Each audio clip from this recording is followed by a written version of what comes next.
BJP वाले आएंगे, आरक्षण खत्म कर देंगे। ये आप कह रहे हैं, प्रधानमंत्री कह रहे हैं कि दरअसल आप जो एससी है, एसटी है, यानी पिछड़ी जातियां हैं, पिछड़े जो ट्राइब्स हैं, उनका आरक्षण लेकर अल्पसंख्यकों को कांग्रेस पार्टी दे देगी, वो ये बता रहे हैं। अब ये जनता है, फर्स्ट टाइम वोटर्स है, किसकी बात माने, समझाइए।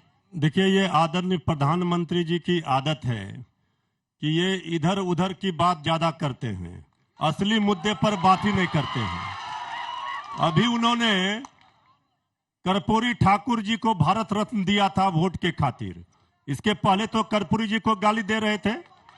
अब कर्पूरी जी ने जिस आरक्षण को दिया था, ये बीजेपी वाले कब से आरक्षण के समर्थक हो गए? ये तो आरक्षण विरोधी लोग हैं। और धर्म के आधार पर हर चीज को धर्म के ही चश्मे से देखना।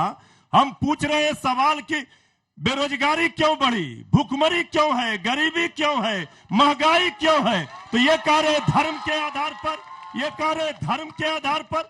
अरे हर चीज को धर्म के आधार पर। नीरज जी जवाब दीजिए इसका। आरक्षण की बात कर रहे हैं, मैं पहले उसका उत्तर देना चाहता हूं। मंडल कमीशन लागू होने से पहले, जब इस कर्पूरी ठाकुर जी की सरकार मुख्यमंत्री बिहार में थे, हमारे भाजपा के श्रद्धेय कैलाशपति मिश्रा जी वित्त मंत्री सरकार में थे, तब बिहार में आरक्षण लागू किया गया था।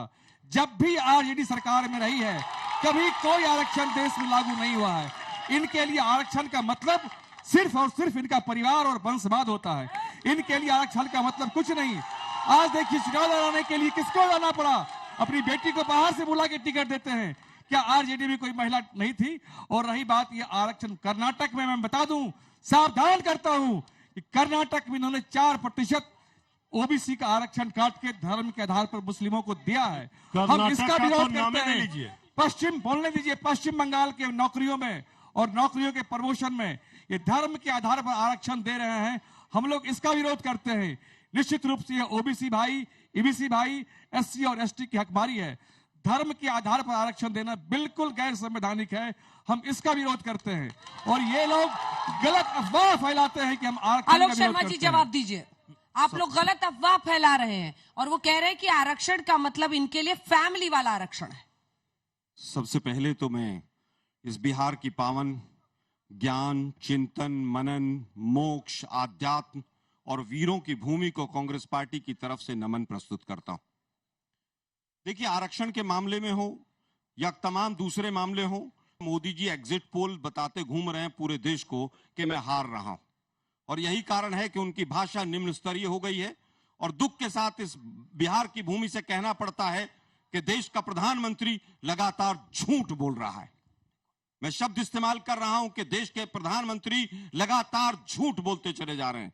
1994 में कर्नाटक में अगर 4% का आरक्षण दिया तो देवगौड़ा जी की सरकार ने दिया, जो जिनकी देवगौड़ा जी की गोद में आज पूरी भाजपा बैठी हुई है, और उनके पोते जो रेपिस्ट, सीरियल रेपिस्ट हैं, उनके लिए वोट मांगते हुए देश के प्रधानमंत्री घूम रहे हैं। और आज ही के दिन अभी ब्रजभूषण शरण सिंह के लड़के को भी टिकट दे दिया है, जिसके ऊपर हमने और अंजना जी ने कितने तमाम शो किए होंगे। जिस तरह से वो बार बार झूठ बोल रहे हैं, हर शब्द के ऊपर, हर चीज के ऊपर। कभी कहते हैं मंगलसूत्र ले जाएंगे, कभी कहते हैं कमरा ले जाएंगे, कभी कहते हैं भैंसिया ले जाएंगे। अरे आप देश के प्रधानमंत्री, आपने 10 साल में क्या किया बिहार के लिए, उसका उत्तर दीजिए। बिहार में कितनी स्मार्ट सिटी बनी, उसका उत्तर दीजिए। आए थे यहां पर बड़े बड़े दोनों हाथ फैलाकर 70,000 करोड़, 80,000 करोड़, 90,000 करोड़ यहां पर सेल लगाकर गए थे बिहार के, और बिहार का डीएनए ढूंढने आए थे यहां पर। हम पूछ रहे हैं कि क्या डीएनए मिल गया? तमाम युवा यहां पर फर्स्ट टाइम वोटर बैठे। पहली बार हुआ कि बॉम्बे आईआईटी में 60% लोगों को जॉब नहीं मिली है, कैंपस प्लेसमेंट नहीं है। केवल यहां पर नारे लगाने से कुछ नहीं होगा। रोजगार कहां है, बिहार का युवा पूछ रहा है। शराब नीति कहां है, यही पूछ रहा है। पलायन इसका जवाब वो देंगे, लेकिन उससे पहले के कमेंट इन दोनों से ले लें। धीरेन्द्र जी मोबाइल रख दीजिए शो में कम से कम। अभिषेक जी, वो पूछ रहे हैं डीएनए मिला कि नहीं? देखिए, कांग्रेस पार्टी बिहार में किस स्थिति में है, इसका वर्णन शब्दों में नहीं किया जा सकता। राष्ट्रीय जनता दल की पिछलग्गू पार्टी यहां न 3 में है न 13 में। और रुक जाइए, अभी चर्चा कर रहे थे रोजगार की। बिहार मॉडल देखा है ना?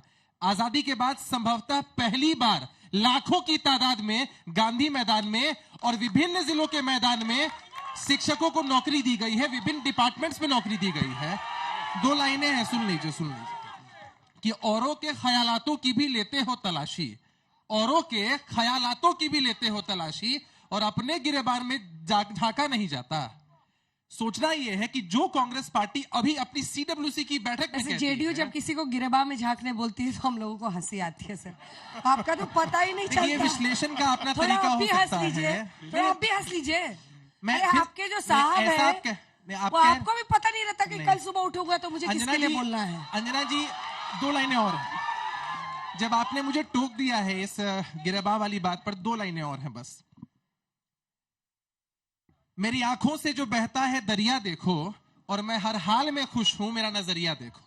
तो हमारे घटक दल जो भी हैं, हम हर हाल में खुश रहते हैं और बिहार की प्रगति के लिए काम करते हैं। कर्पूरी ठाकुर जी का नाम ले रहे थे, अंजना जी सुन लीजिएगा। हाँ, इन्हीं कर्पूरी ठाकुर जी को लालू प्रसाद यादव जी ने कपटी ठाकुर कहकर संबोधित किया था, और इसके लिखे हुए प्रमाण हैं। आरक्षण की बात करते हैं, कांग्रेस पार्टी का शासन जिन भी प्रदेशों में है, क्यों नहीं जातीय गणना करा दी है अब तक? नहीं करवाएंगे। अपनी सीडब्ल्यूसी की बैठक में कहेंगे कि हाँ, हम जातीय जनगणना के पक्ष में है, लेकिन करवाएंगे नहीं कभी भी जहां भी इन्हें मौका मिला है। और जहां आपको मौका मिला उन प्रदेशों में आप बिहार मॉडल के आधार पर रोजगार दे देते, सरकारी नौकरियां दे देते, लेकिन ऐसा कभी नहीं करेंगे। देखिए, एग्जिट पोल की बात छोड़ दीजिए, जितने यहां फर्स्ट टाइम वोटर्स हैं उनसे पूछ लीजिए कि सरकार किसकी आने वाली है, सबके सब बताएंगे कि एनडीए की सरकार आने वाली है। और यहां चर्चा जीत हार की नहीं है अंजना जी, इस बात की कोई चर्चा नहीं है कि हम सरकार बनाने जा रहे हैं कि नहीं जा रहे हैं। चर्चा इस बात की है कि हमने जो लक्ष्य रखा है कि देश में एनडीए 400 पार करेगा, वो हम कहां तक उस लक्ष्य को प्राप्त कर सकते हैं। ठीक है। चिराग इसलिए- पासवान की पार्टी की तरफ से आप हैं, सब मोदी जी के नाम पे लड़ रहे हैं क्या? आप लोगों को पता है, चाहे नीतीश कुमार हो, चिराग जी हो, सबको लग रहा है कि मोदी जी के नाम पे नैया पार लगेगी। अंजना जी, सबसे पहले आज नए जितने भी हमारे फर्स्ट टाइम वोटर्स हैं, मैं उनका स्वागत करता हूं और अभिनंदन करता हूं। मैं ये कहना चाहता हूं कि अभी बड़ी राजद के और कांग्रेस के लोग नौकरी और बेरोजगारी की बात कर रहे थे। ये जब नौकरी देने की बात आई थी तो यही राजद के नेता ने क्या किया था नौकरी के बदले में? गनीमत है कि अभी भी कुछ जमीन बची हुई है। तो ये इन लोगों की हालत ये है, और ये तो मौर्य साम्राज्य की धरती रही है अंजना जी, आपको तो सब कुछ पता है। भगवान बुद्ध, महावीर, और ये धरती ज्ञान की रही, आर्यभट्ट की धरती। यहाँ पर तो उंगलीमाल को भी शुद्ध किया गया है बुद्ध ने, और यहाँ पर वही स्थिति है। यहाँ पर जो शासन चल रहा है वो यहाँ के शासक अपना जानते हैं, यहाँ के कि शासक मैं कैसा अच्छा, चुनूं। नीतीश बाबू को स्वीकार लिया है चिराग जी ने? नीतीश बाबू अंदर की बात बताइएगा। अंदर की बात मैं बता रहा हूं कि हर एक सीट पर नीतीश कुमार जी भी आ रहे हैं और हम लोग भी जा रहे हैं, और ये लक्ष्य चलिए, हाथ बहुत उठाइए, बड़ा कितने है। लोग सवाल पूछेंगे? कहाँ खास तौर पर जो युवा वोटर्स ये हैं, लक्ष्य बहुत जो बड़ा युवा है। वोटर्स है वो हाथ उठाइए। अरे पार्टी वाले नहीं, युवा वोटर्स कह रहे हैं हम लोग। युवा वोटर्स से बातचीत करेंगे। इधर से कोई लड़की सवाल नहीं पूछना चाहती है? कोई तो हाथ उठाइए आप लोगों में से। कोई नहीं, आप आइए, आप पूछिए। फर्स्ट टाइम वोटर हो? मैम, मेरा क्वेश्चन कांग्रेस से है। क्वेश्चन जी, ये, आप काफी पसंद है सर। नमस्कार सर, स्वागत है आपका। धन्यवाद। प्रश्न ये है कि आपने कहा आईआईटी में प्लेसमेंट्स घट रहा है। सर, पिछले 10 साल में भारत स्टार्टअप इकोसिस्टम में तीसरे नंबर पे आ गया है। हम खुद उसके एग्जांपल हैं कि अभी कॉलेज के स्टूडेंट और 25 लोगों को रोजगार दे रखे हैं अपने स्टार्टअप के तहत। तो आप बताइए, रोजगार घटा है या रोजगार बढ़ा है? क्या स्टार्टअप है आपका? स्कूल है मैम अपना। क्या चलाते हैं? मतलब किसका स्कूल है, क्या है, कुछ बताइए। स्कूल है मैम, और स्किल डेवलपमेंट के ऊपर हम लोग फोकस करते हैं। यहीं पे हमारे बिहटा में ही स्कूल है। स्किल डेवलपमेंट पे काम करते हैं। उम्र कितनी है आपकी? मैम अभी 20 साल। मैं जल लीजिए। युवा का सम्मान करता हूं, लेकिन शायद युवा को यह नहीं पता कि स्टार्टअप की डेफिनेशन क्या होती है। स्कूल स्टार्टअप में नहीं आता। स्टार्टअप में 12 कंडीशन होती हैं जो अक्सर बदली है इस सरकार ने, और केंद्र के जो हमारे नुमाइंदे हैं बोलने पहले वो स्टार्टअप उनको बोल लेने दीजिए प्लीज। अरे भाई, स्किल डेवलपमेंट में नहीं है उसमें। स्किल डेवलपमेंट भी स्टार्टअप में नहीं है। स्टार्टअप के 12 पैरामीटर्स हैं। 2-3 आपको पता हो तो बता जाइएगा, देश भी समझ जाएगा। मुद्दे की बात यह है, अगर युवा आगे बढ़ता है खुशी की बात है, लेकिन आज अगर डबल डिजिट में बेरोजगारी दर है, और अगर पटना में जब एक भी एग्जाम होता है तो किस तरह से उत्तर प्रदेश, बिहार और तमाम राज्यों से, और बिहार के विद्यार्थी तो आते ही हैं, लाखों की संख्या में जिस तरह से आते हैं, वो सारा देश देख रहा है कि किस तरह से बेरोजगारी बढ़ रही है।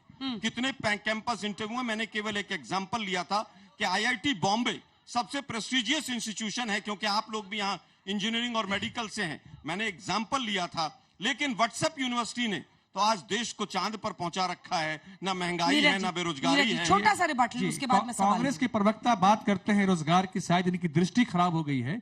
ईपीएफओ के डाटा में 2014 में 12 करोड़ रजिस्ट्रेशन था, जो आज की तारीख में 26 करोड़ है। 12 करोड़ का फासला, सुन लीजिएगा साहब, 12 करोड़ का फासला सिर्फ यहां दिख रहा है। 1 लाख से अधिक स्टार्टअप, 45 करोड़ मुद्रा लोन, क्या इस रोजगार सृजन नहीं हो रहा?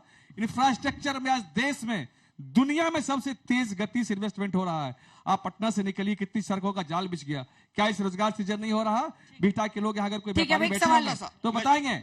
मैं छोटा सा पूछ लेता हूं, यहाँ पर तमाम युवा हैं, क्या पटना यूनिवर्सिटी को सेंट्रल यूनिवर्सिटी का दर्जा मिल गया आपके को? बिहार को 2 सेंट्रल यूनिवर्सिटी मिला है। विशेष बिहार को 2 मिला है, जो मिला उसकी बात आप नहीं करते। बीच में नहीं बोला था।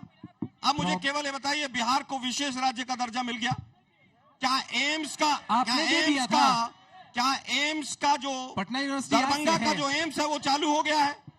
39 सांसद दिए इस अरे बिहार अभी में। तो कुछ दिन पहले तक आप लोग भी सरकार में थे मिस्टर आलोक शर्मा। मैं कहूंगा हम कुछ दिन रहे, हम कुछ दिन रहे, लेकिन बेरोजगार है। मैं लौट रही हूँ। मेरा सवाल कांग्रेस से है कि हम भी मेडिकल कॉलेज में स्टूडेंट हैं। हमारे कॉलेज में गरीबों को 5 लाख तक मुफ्त का इलाज होता है। इससे पहले नहीं होता था जब मोदी जी नहीं थे। मैं समझता हूं राजस्थान में 25 लाख तक का मुफ्त इलाज था, और बिहार और तमाम राज्य ऐसे भी रहे जहां पर एक एक मोबाइल नंबर पर वो जो 5 लाख वाला इलाज है उसमें सैकड़ों और हजारों लोग रजिस्टर्ड हुए। हम पूछ रहे हैं कि इस बार के मैनिफेस्टो में हेल्थ के लिए क्या है? हम 25 लाख तक का मुफ्त बीमा दे रहे हैं, इलाज दे रहे हैं, इस बार के हमारी मैनिफेस्टो में यह है, और हम ये कर दिखाएंगे। हमने विभिन्न राज्यों में भी कर दिखाया। ठीक है, अगला सवाल। आज हमारे देश में रोजगार की स्थिति कहाँ है? ये बात की चर्चा काहे नहीं हो रही है केंद्र सरकार में? दीजिए नीरज जी। रोजगार का ही मैं बता रहा था कि जब 45 करोड़ मुद्रा लोन दिए गए, तो एक मुद्रा लोन से अगर एक रोजगार भी सृजन मानते हैं तो 45 करोड़ रोजगार यहां होता है। ईपीएफओ का आंकड़ा मैंने बताया। कार मैन्युफैक्चरिंग में भारत आज दुनिया में 3रे स्थान पर है। मोबाइल मैन्युफैक्चरिंग में भारत दुनिया में 2रे स्थान पर हो गया। मोबाइल के अब हम एक्सपोर्टर हो चुके हैं। क्या इस रोजगार सृजन नहीं हो रहा? आप इनके भरम जाल में नहीं आइए। अगला सवाल। और अंजना जी, अगर यहाँ का माहौल समझना हो तो बस एक लाइन छोड़िए, हम लोगों की बात, हम लोग अपनी पार्टी की बात करते हैं। एक लाइन में समझिए, अब की बात ये माहौल है, कितना भी ये बरकरार है, झूठ बोल रहे हैं, कुछ नहीं चलने वाला इनका। बहुत अच्छा अंजना जी, इन्होंने मुद्रा लोन का एक बहुत अच्छा आंकड़ा दिया। इन्होंने कहा एक साथ आलोक जी 2-3 सवाल ले लूं एक साथ, फिर आप। मेरा सवाल आरजेडी से है।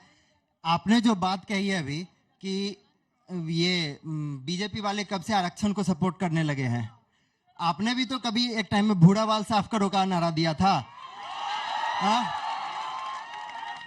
वो दिन भूल क्यों गए? जब भूरा बाल साफ कर रहे थे, आज भूरा बाल के सपोर्ट में क्यों खड़े हैं? आप कौन से सब्जेक्ट में पढ़ाई कर रहे हैं? हम तो एमबीबीएस के स्टूडेंट हैं। वाह, डॉक्टर साहब ने सवाल पूछा है। तिवारी जी जवाब दीजिए। ये नारा जिस समय दिया गया था, ये व्हाट्सएप यूनिवर्सिटी से निकाले क्या? बीजेपी वाले ने बताया था। आपका उस समय जन्म हुआ था? भूरा बाल के बाद आपको पता है? कोई सवाल करे उसी से लड़ने लगते हैं जिस आप समय लोग। हमारी सरकार थी, आरक्षण की बात की गई थी तो यही तेजस्वी यादव अच्छा बीच में का विरोध कर रहे थे। जिस समय हमारी सरकार थी, आप आंकड़ा उठाकर देखिए, बिहार सरकार में कितने मंत्री थे भूरा बाल से, कितने अधिकारी थे भूरा बाल से।